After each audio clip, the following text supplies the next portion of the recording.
ये गजेंद्र मोक्ष कथा श्रीमद् भागवत में स्कंद 8 अध्याय 4 में आती है।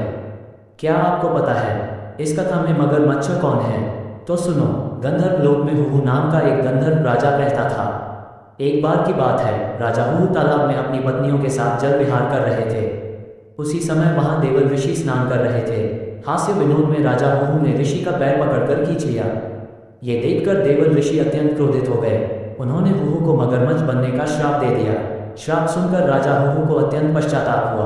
उन्होंने ऋषि से क्षमा याचना की।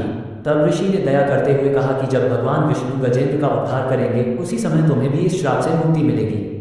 इस प्रकार भगवान नारायण द्वारा गजेंद्र की रक्षा करते समय जब मगरमच्छ का वध हुआ तब हुहु को श्राप से मुक्ति प्राप्त हुई।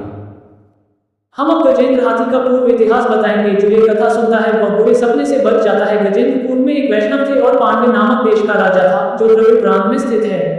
अपने पिछले जन्म में वह इंद्रद्युम्न महाराज के नाम से जाना जाता था।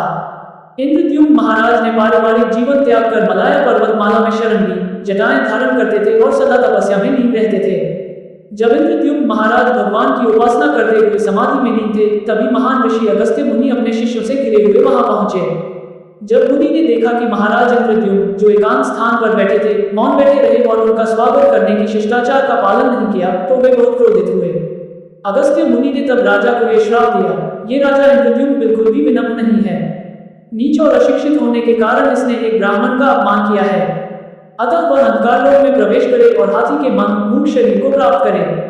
अगस्त्य मुनि द्वारा राजा इंद्रद्युम्न को इस प्रकार श्राप देने के बाद मुनि अपने शिष्यों के साथ उस स्थान से चले गए। क्योंकि राजा एक भक्त थे, उन्होंने अगस्त्य मुनि के शाप को सहर्ष स्वीकार किया क्योंकि यह भगवान की इच्छा थी। इसलिए यद्यपि उन्हें अगले जन्म में हाथी का शरीर प्राप्त हुआ, फिर भी भक्ति सेवा के कारण उन्हें भगवान की आराधना और प्रार्थना करना याद रहा। हाथियों के राजा को मगरमच्छ के चंगुल से मुक्ति करके भगवान ने उन्हें सारूप्य मुक्ति का दर्जा दिया। गंधर्वों, सिद्धों और अन्य देवताओं की उपस्थिति में जो भगवान की अद्भुत दिव्य क्रियाओं की प्रशंसा कर रहे थे, भगवान अपने वाहन गरुड़ की पीठ पर सवार होकर अपने अद्भुत धाम लौट आए और गजेंद्र को अपने साथ ले गए।